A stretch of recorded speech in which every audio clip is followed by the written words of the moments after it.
Welcome back to the Dark Reading News Desk at RSA. Terry Sweeney here, contributing editor with Dark Reading, and joining me once again is Theresa Lanowitz, Chief Evangelist of AT&T Cybersecurity, an agent of LevelBlue. Theresa, welcome back to the Dark Reading News Desk. Thank you so much, Terry. It's great to be here with you. You're working under a different umbrella, or at least an umbrella by a different name. Tell us about that. Yes, this is pretty exciting. So on Monday, May 6th, LevelBlue was announced. And LevelBlue is a new company focused on cybersecurity consulting, managed security services, and threat intelligence and visibility. So through our cybersecurity consulting services, you can protect your business intelligence. Through our managed security services, you can predict your security investments.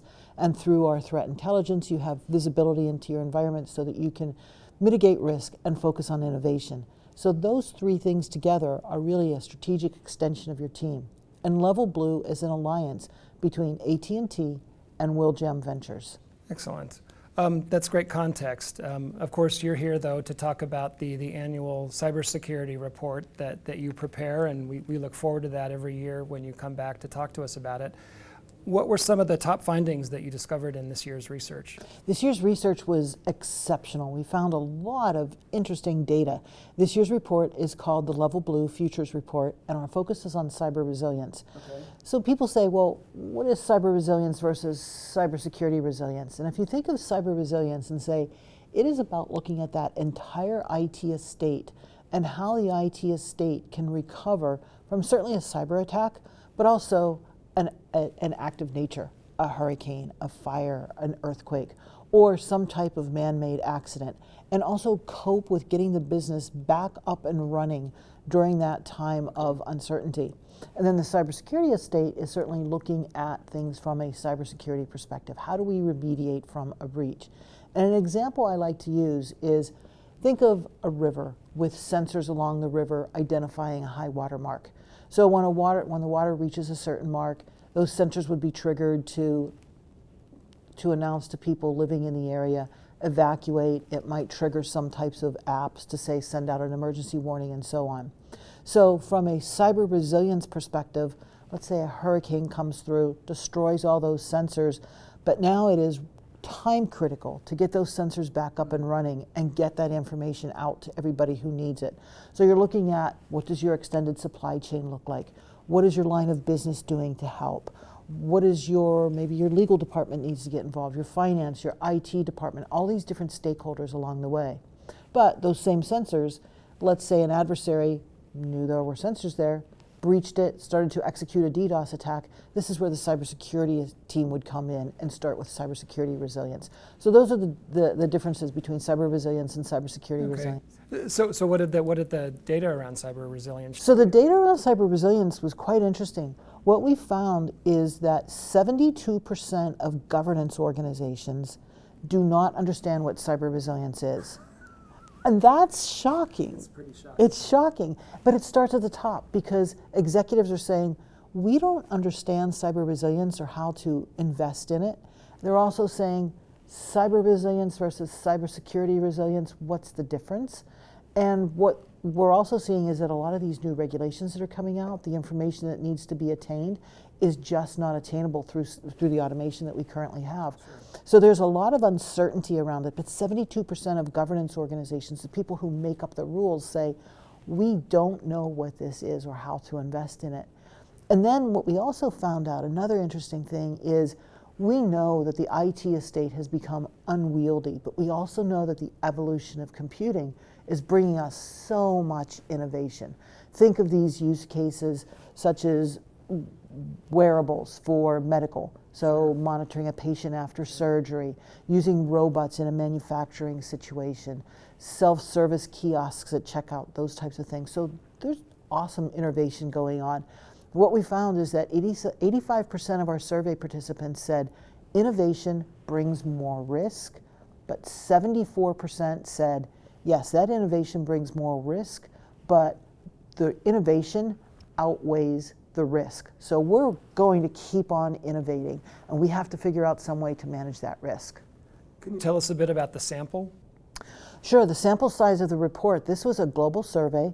We surveyed 1,050 participants in 18 different countries, 7 different vertical markets, And the title of the people that we interviewed, it was C-level and C-level -1, so people who report directly into C-level. So real decision makers. Decision makers. This is definitely for the economic buyer, and it's written very much in business-friendly language. So a business person, the person who is saying, how do I manage this unwieldy estate that I have now in my organization?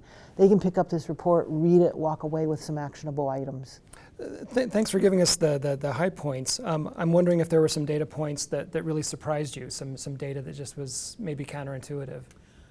I think the thing that surprised me most is for the past 4 years, we have been talking about the fact that cybersecurity is no longer a technical issue. It's a business requirement.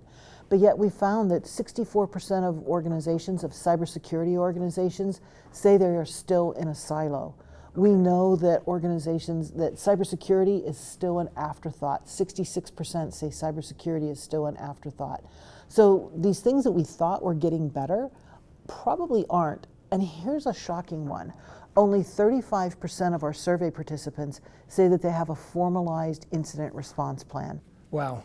That's shocking, isn't It's, it? in this day and age with all Yes. the breaches and attacks and deep fakes, it's actually really irresponsible. Absolutely, absolutely. And that goes back to the whole idea of cyber resilience. In order to have cyber resilience in your organization, you need to have those things such as that formalized incident response plan. And that's why cybersecurity professionals need to be speaking and aligning, adjusting their investments to work with that line of business and make sure that the line of business is understanding everything that's going on all the way up to the C-suite. You mentioned that you surveyed across 7 different industry verticals. I'm wondering if there were some common themes that emerged among entities that don't have a whole lot else in common. Yeah, here's a very interesting bit of data. We wanted to find out the attack type that organizations were most concerned with. And last year in our research, DDoS emerged as the #1 attack type. And we had it broken down by the 7 different verticals last year as well. And so organizations such as financial services, for example, they were more concerned with business email compromise. This year, across the board, all 7 industry verticals said their top concern, again, is ransomware. We could have guessed it, right? Yeah. When you said DDoS, it's like, really? But good. Keeping with the DDoS theme, what we found out, and again, this is across all 7 verticals where you say maybe they don't have much in common. It's healthcare, manufacturing, retail, energy and utilities, transportation, U.S. SLED, state, local, and education. Okay. All those 7 different verticals, the one thing they have in common, none of them are prepared to withstand a simple DDoS attack, nor are they prepared to withstand a nation-state attack. So they're saying, yeah, we can do okay with business email compromise and ransomware. We understand what we're doing, but DDoS and nation-state attack, they're not prepared for it at all.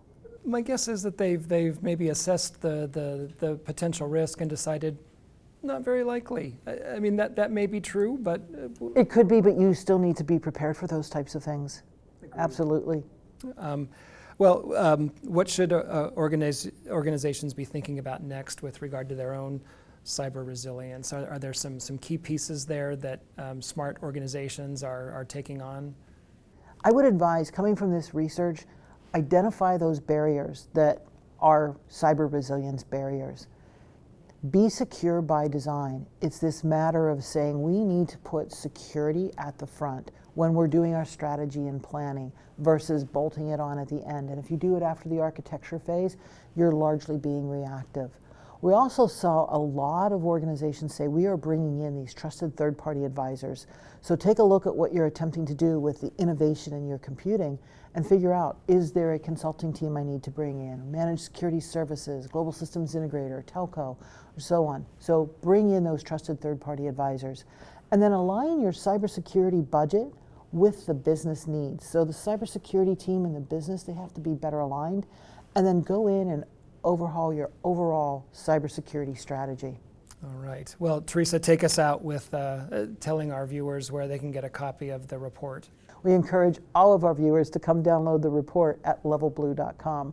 Great stuff. Thank you so much for joining us on the Dark Reading News Desk. Always nice to see you. Thank you. It's great to be here. We've been talking with Theresa Lanowitz of AT&T Cybersecurity, an agent of LevelBlue.